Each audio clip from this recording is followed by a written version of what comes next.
సుమతి ఇచ్చిన స్వీట్ బాక్స్లు పట్టుకొని లోపలికి వచ్చి ఓపెన్ చేసి చూసేసరికి అందులో సున్నుండలు రవ్వ లడ్డులు ఉంటాయి. అదే సమయానికి రామ్ ప్రీతి కిందికి వస్తుండగా అబ్బా ఇక నెయ్యి వేసింది, ఎంత బాగా రుచిగా వాసన వస్తున్నాయని చెప్పేసి ఈ విధంగా అంటుండగా వావ్ సున్నుండలు రవ్వ లడ్డులు అని చెప్పేసి రామ్ ఈ విధంగా అంటూ ఉంటాడు. ఇవంటే నాకు చాలా ఇష్టం సీత అని చెప్పేసి రామ్ అంటుండగా నాకు కూడా అని చెప్పేసి ప్రీతి అంటుండగా అదే సమయానికి హాల్లోకి మహాలక్ష్మి జన వస్తూ ఉంటారు. రామ్ తీసుకొని తింటుండగా ఏంటి రామ్ నువ్వు తీసుకొచ్చావా అని చెప్పేసి మహాలక్ష్మి అడుగుతుండగా లేదు ఎవరో ఆవిడ ఇక స్వీట్ తీసుకొని వచ్చింది, వద్దు అంటే తీసుకోండి అని చెప్పేసి నాకు ఇచ్చి వెళ్ళింది, డబ్బులు కూడా తీసుకోలేదని చెప్పేసి సీత చెప్తుంది. డబ్బులు కూడా తీసుకోలేదా, అలా తీసుకోకుండా వెళ్ళింది అని చెప్పేసి జన అంటుండగా ఏదైనా పని మీద వెళ్ళినట్టుంది, మళ్ళీ వస్తుందేమో అని చెప్పేసి సీత అంటుంది. ముగ్గు మొహం తెలియని వ్యక్తి స్వీట్స్ ఇస్తే నువ్వు తీసుకోవడం ఏంటి,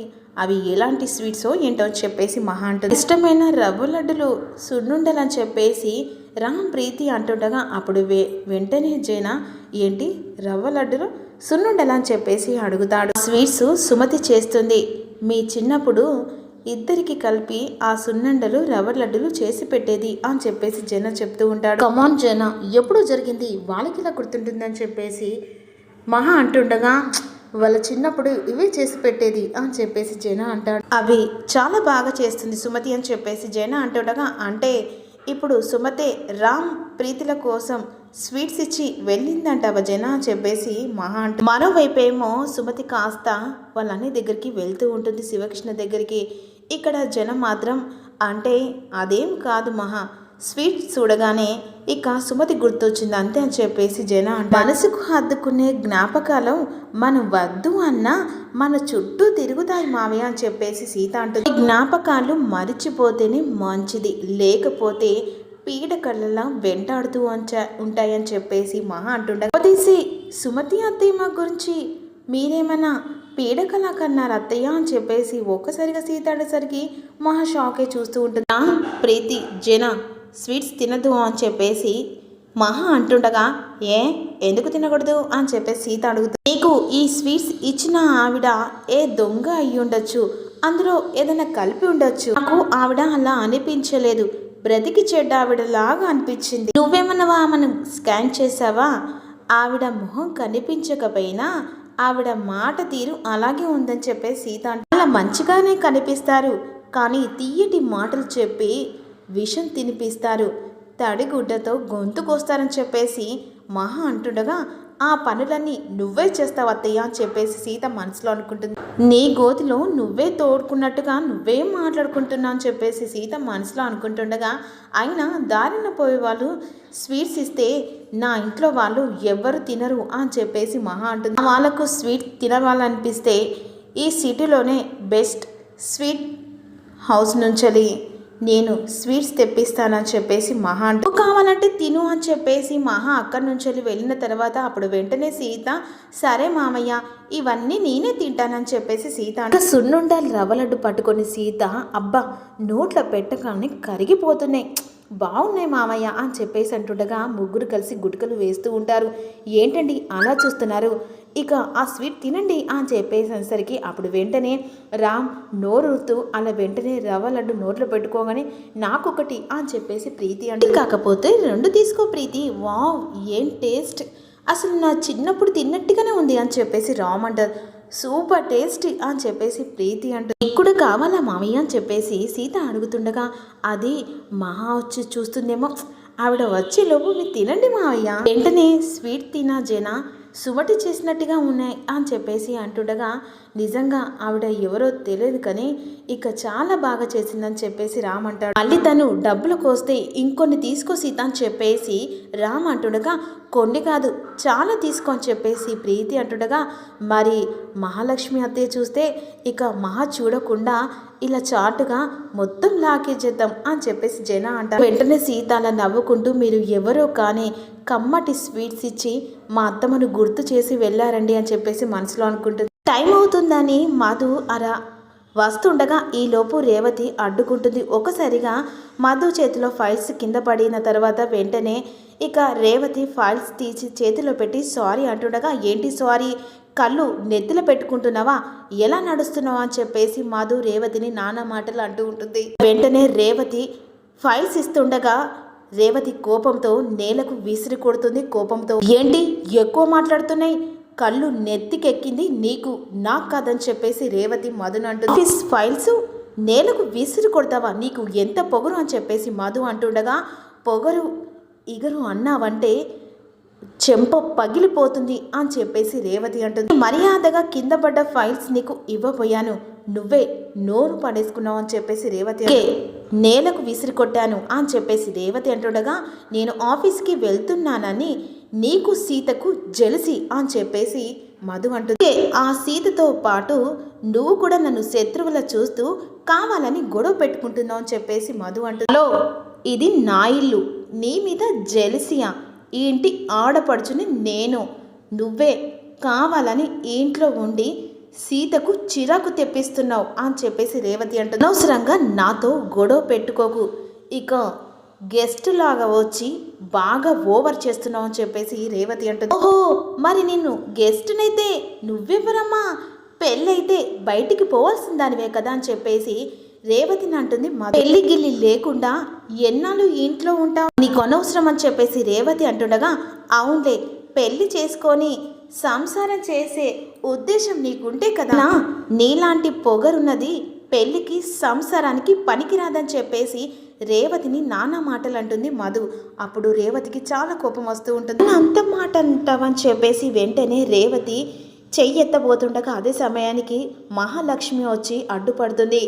అసలు మధును ఎందుకు కొట్టబోతున్నావు రేవతి, ఏమైంది అని చెప్పేసి మహా అడుగుతూ ఉంటుంది. అన్న మాటలకి కొట్టడం కాదు, నరికి పోగులు పెట్టాలి అని చెప్పేసి రేవతి అంటుంది. ఏమైంది మధు, రేవతిని ఏమన్నావు అని చెప్పేసి జన అడుగుతుండగా, నేనేమనలేదండి, కావాలని డాన్స్ ఇచ్చి ఇదిగో ఆఫీస్ ఫైల్ని నేలకు విసిరేసిందండి అని చెప్పేసి ఇక మధు చెప్తూ ఉంటుంది. నాన్న మాటలండి అంది అని చెప్పేసి అంటుండగా, అబద్ధం ఆడితే చంపేస్తానని చెప్పేసి రేవతి అంటుండగా, చూసారా మేముంగట ఎలా మాట్లాడుతుందో, గెస్ట్తో గొడవేంటి, అతిథిని చెయ్యెత్తి కొట్టడం మర్యాద కాదు కదా అని చెప్పేసి గిరి అంట. గెస్ట్ కాదన్నయ్య, గోస్ట్ అని చెప్పేసి రేవతి అంట. అది ఇది అన్నామంటే బాగోదు అని చెప్పేసి మధు అంటుండగా, అతిథికి మర్యాద ఇవ్వడం నేర్చుకో అని చెప్పేసి అర్చన అంటుంది. ఆ మాట తనకి చెప్పండి, గెస్టులా ఉండకుండా బాగా ఓవర్ చేస్తుందని చెప్పేసి రేవతి అంటుండగా, ఆపండి అత్తయ్య అని చెప్పేసి కోపంతో రామంట. అదుగారు సీతెక్కడా అని చెప్పేసి అంటుండగా, ఇది ఎప్పుడు ఇంట్లో నుంచి బయటికి పోవడానికి, ఇక దేవుడికి మొక్కడానికి ఏ గుడికో వెళ్ళి ఉంటుంది అని చెప్పేసి రేవతి అంటుంది. మధుని అవమానించింది చాలు, మధు గెస్ట్ కాదు, ఈ ఇంటి మనిషి అని చెప్పేసి గట్టిగా అరిచి చెప్తుంది మహాలక్ష్మి. నా మనిషి, తనని గౌరవించడం నేర్చుకో, గౌరవం అనేది ఎదుటి మనిషిని ప్రవర్తన బట్టి ఉంటుంది, ఇంట్లో ఎవరి ప్రవర్తన ఎలాంటిదో నాకు బాగా తెలుసు అని చెప్పేసి మహా అంటుంది. నువ్వే నీ పద్ధతి మార్చుకో, మధు టైంపాస్కి ఇంట్లో ఉండట్లేదు, టైంపాస్ చేయడానికి ఆఫీస్కి రావట్లేదు, ఆఫీస్లో నా తర్వాత మొత్తం వర్క్ తానే చూసుకోబోతుంది, మొత్తం వర్క్ తానే చేస్తే మీరంతా ఏం చేస్తారు అని చెప్పేసి రేవతి అడుగుతుంది. అనవసరంగా కోపం తెప్పించి గొడవ పెద్దది చేయకు అని చెప్పేసి జన అంటుండగా, అనవసరమైన మనిషిని కాదు తీసుకెళ్ళండి, ఈ ఇంటి కోడల్ని తీసుకెళ్ళి అనవసరమైన మనిషిని ఈ మధుమితని కాదన్నయ్య ఆఫీస్ తీసుకెళ్ళేది అని చెప్పేసి రేవతి అంటే, అది నీకు అనవసరం, ఎవరికి ఏం పని చెప్పాలని నాకు బాగా తెలుసు, అయినా చదువురాని సీతని ఆఫీస్ తీసుకెళ్ళి ఏం చేయాలి రేవతి అని చెప్పేసి అర్చన మహా అంటారు. మధు చాలా చదువుకుంది, ఆఫీస్లో ఏదైనా చేయగలదు అని చెప్పేసి గిరి అంటుండగా, మీరందరూ ఈ మధుమితను వెనకేసుకొస్తున్నారు, కావాలంటే మీరు నెత్తిన పెట్టుకోండి, నా జోలికి వస్తే ఈసారి చేయితో కాదు చెప్పుతో కొడతానని చెప్పేసి మధుకి గట్టిగా వార్నింగ్ ఇస్తుంది రేవతి. అన్నది నిజమే అన్నయ్య, సీతకి దీనికి అస్సలు పోలికే లేదు, సీతకి దీనికి ఆ శూర్పణఖకి సీతకు ఉన్నంత తేడా ఉంది. చివాట్లు పెట్టి రేవతి మాత్రం భలే మాటలు చెప్పి వెళ్ళిపోతుంది. అక్కడ పాపం మధుమిత ఫీల్ అవుతూ, బాధపడకు, ఇక రేవతి మాటలు పట్టించుకోకు అని చెప్పేసి పాపం మహాలక్ష్మి మధును ఓదార్స్తూ ఉంటుంది. తనతో గొడవ పెట్టుకోకు అని చెప్పేసి అందరు కలిసి చెప్తుండగా, ఈలోపు రామ్ కాస్త సీత గురించి ఆలోచిస్తూ ఉంటారు. నాకు చెప్పకుండా సీత ఎక్కడికి వెళ్ళింది అని చెప్పేసి అంటుండగా, రామ్ ఆఫీస్కి వెళ్దామా అని చెప్పేసి అడుగుతుండగా, ఇక రామ్ కాస్త సీత గురించి ఆలోచిస్తుండగా, ఏంటి రామ్ ఏం ఆలోచిస్తున్నావు, ఆఫీస్కి వెళ్దామా, వెళ్దాం పిన్ని అని చెప్పేసి అంటూ ఉంటారు. లోపు ఆఫీస్కి వస్తుంది మహా, ఫోన్ మాట్లాడుకుంటూ తన క్యాబిన్లోకి వచ్చేసరికి, తర్వాత కాల్ చేస్తా, మధుమిత నువ్వు నా క్యాబిన్లో కూర్చోవడం చాలా హ్యాపీగా ఉంది. ఇన్ఫ్యాక్ట్ నేను ఎక్స్పెక్ట్ చేస్తుంది కూడా ఇదే. త్వరలో నువ్వు అఫీషియల్గా కూర్చోవాల్సింది ఇక్కడే. ఆ తర్వాత ఆ స్థానం నీదే మధు. So happy. ఒకసారి ఇటు తిరిగి నీ ఫేస్ చూపించమని చెప్పేసి ఇటు తిరిగి చూపించేసరికి ఎక్కి తిరిగి నుంచొని ముందుకు చూపించేసరికి అప్పుడు వెంటనే మహాలక్ష్మి షాక్ అయి ఏయ్ ఎవరు నువ్వని చెప్పేసి అడుగుతుండగా నేను అత్తయ్య సీతని అని చెప్పేసరికి ఒక్కసారిగా షాక్లో ఉండిపోతుంది మహాలక్ష్మి. ఆ కారణం ఏంటంటే సీత మోడలింగ్గా అలా రెడీ మధు కంటే ఇక సీతాదేవి కాస్త మోడలింగ్ దేవిలాగా రెడీ వస్తుంది. ఆ షాకులో మహాలక్ష్మి ఉండిపోతుంది. మహాలక్ష్మి మించిన అందం సీతలో ఆ ఉట్టి కళ మొత్తం కనపడుతూ ఉంటాయి. నువ్వా అని చెప్పేసి ఒక్కసారిగా అనేసరికి ఎస్ నేనే అని చెప్పేసి సీత ఎలా ఉంది నా గెటప్ ఈ సెటప్ ఏంటి ఈ అవతారం చెప్పేసి మహా అంటుండగా సీత అవతారం అత్తయ్య బాగుందా, దిష్టి బొమ్మకి పాయింట్ షర్ట్ వేసినట్టుంది అని చెప్పేసి మహా అంటూ ఎంత ధైర్యం ఉంటే నా క్యాబిన్లో కూర్చుంటావు అని చెప్పేసి మహా అంటుండగా మన ఇంట్లో నీ ఈజీ చైర్లో కూర్చోలేంది ఈ క్యాబిన్లో నీ చైర్లో కూర్చోలేనా అని చెప్పేసి సీత అంటే చైర్లో కూర్చోవాలంటే ఒక అర్హత ఉండాలి, ఎవరు పడితే వాళ్ళు కూర్చోలేరు ఈ చైర్లో అని చెప్పేసి మహా అంటే మా అక్క కూర్చోవచ్చా, మా అక్క ఈ చైర్లో కూర్చోవడం ఆపీగా అని అన్నారు. ఈ తర్వాత మా అక్కదే స్థానం అని అన్నారు, తనకున్న స్థానం ఏంటి అని చెప్పేసి సీత అడుగు. నీకు లేని చదువు అందం మధుకు ఉన్నాయి, అంతకు మించిన అర్హత నాకు ఉంది ఏంటది అని చెప్పేసి అంటుండగా నా మెల్లో మామ కట్టిన తాడి బట్టి తాడు మాత్రమే, మీ ఊళ్ళో పశువులకు కూడా అలాంటి తాడు కడతారు అని చెప్పేసి మామయ్య కట్టింది కూడా ఇదే తాళి అత్తయ్య, ఆ తాళితోనే ఈ ఆస్తి ఆఫీస్ను మొత్తం మీ సొంతం చేసుకున్నారని చెప్పేసి మామ కట్టిన ఈ తాళితోనే నేను మీ స్థానంలోకి రాబోతున్నా కూడా మీ తర్వాత కాదు, మీరు ఉండగానే ఇక మీ స్థానాన్ని నా స్థానంగా చేసుకొని వాళ్ళని గిరగిరా తిప్పేస్తా. వెంటనే మహాలక్ష్మి షాక్లో ఉండిపోతుంది. ఏంటతా తల తిరుగుతుందా అని చెప్పేసి సీత అడుగుతుండగా అసలు అసలు నువ్వు ఆఫీస్లోకి ఎందుకు వచ్చావే? చేయడానికి వచ్చానత్తా. మరి నువ్వు ఆఫీస్లో ఏం పని చేస్తావు? చాలా పని వచ్చు, ఆల్రెడీ జాబ్లో జాయిన్ అయిపోయాను కూడా. స్పెట్స్ పెట్టుకుంటే సీత ఒక స్టైల్లో స్టోర్ మేనేజర్, ఆ జాబ్ నీకెవరిచ్చారే అని చెప్పేసి మహా అడుగుతుంది. ఇవ్వడం ఏంటి, స్టోర్ మేనేజర్ జాబ్ ఖాళీగా ఉందని చలపతి బాబాయ్ చెప్పాడు, నేను వచ్చి జాబ్లో జాయిన్ అయ్యాను అంతే. ఏంటి ఆటలు ఆడుతున్నారా, మా అన్నయ్య చెప్పడం నువ్వు ఇక్కడికి రావడం, నీ సంగతి ఇక్కడ కాదు నాతో రా అని చెప్పేసి సీత చేపట్టుకొని తీసుకెళ్తారు. కలిసి మీటింగ్లో ఉండేసరికి వెంటనే మీటింగ్ దగ్గరికి సీతను తీసుకొచ్చి రామని చెప్పేసి పిలుస్తుండగా సీతను అటువైపు కనేసరికి ఒకసారిగా సీత అలా వెంట్రుకలని ముంగడి పడేసరికి ఎవరని చెప్పేసి అందరు కలిసి చూస్తూ ఉంటారు. ఏంటి పిన్ని ఎవరి అమ్మాయి అని చెప్పేసి రామ్ అడుగుతూ ఉంటారు. ఎవరు మన నెత్తి మీద దరిద్రం అని చెప్పేసి అంటుండగా వెంటనే ఇక వెనక్కి తిరిగి అలా ముందుకు చూస్తూ హాయ్ సీత అని చెప్పేసి ఒకసారిగా మోడలింగ్లా చూసి అందరూ షాక్ అయిపోతారు. కూర్చోండి కూర్చోండి, మీరు అంత రెస్పెక్ట్ ఇవ్వాల్సిన అవసరం లేదు. రామ్ వచ్చి సీత ఏంటి గెటప్, ఆఫీస్ గెటప్ మామా, నువ్వు ఈ ఆఫీస్లో ఏం చేస్తున్నావు అని చెప్పేసి జన అడుగుతుండగా స్టోర్ మేనేజర్గా ఈ ఆఫీస్లో జాయిన్ అయిన మావయ్య. నువ్వు స్టోర్ మేనేజర్వా?